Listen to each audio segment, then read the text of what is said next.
In this video, I am going to tell you about the concept of fundamental theorem of arithmetic, what it means, and an example to pinpoint what are the aspects of this theorem. Fundamental theorem of arithmetic says that every composite number, now we all understand what is a composite number, okay, can be factorized, which means what? Its factor can be written down as a unique product of primes. What does this mean? This means that whenever we want to express a composite number in terms of its factor, those factors which are available is a unique combination for every composite number. Okay, it cannot be the same for two composite number,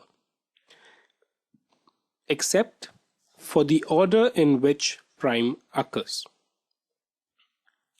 Let me explain this to you through an example. Let's say we have a composite number 468. Okay, and I want to write down this as a product of its prime. And I will take two cases, which I will take in the next slide by building a tree for prime factorization. So let's say I have 468 and I divide this by 2. Okay. What will I get? I will get 234. I again divide this by 2. I would get 117. Right? Now I divide this by 3. I get 39.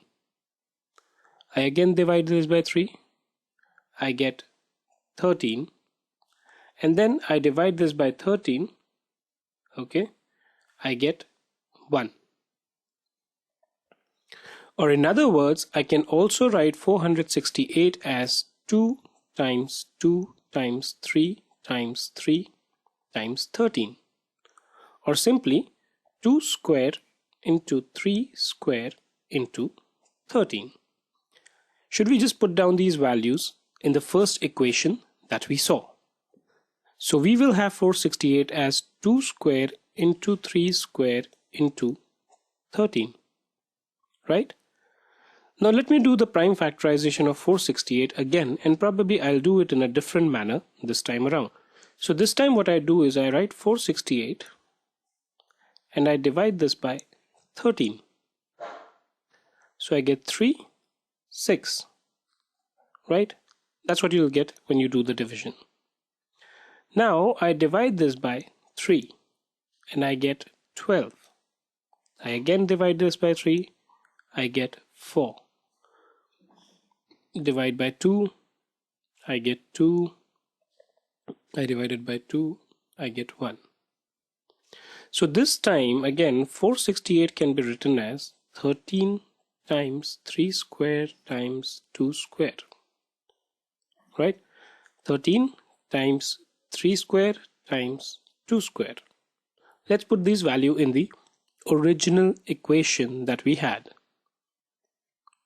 13 times 3 square times 2 square.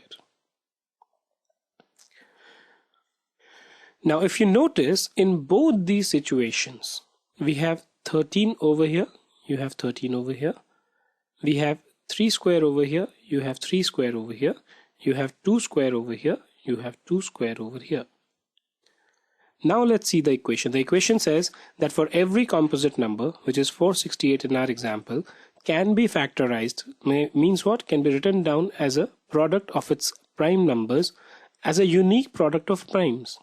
So this combination, complete combinations, if you see, is unique. The elements of this combination are same, right?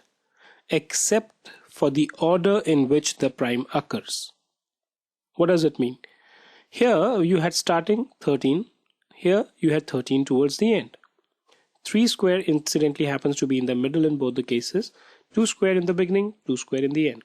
So the order might differ, right? The order of occurrence of prime might differ, but the output, okay, which is the combination of prime that we have is unique for every composite number. You cannot have any other composite number having the same factorization as 468, or for that matter for any other number. And this is what fundamental theorem of arithmetic is all about.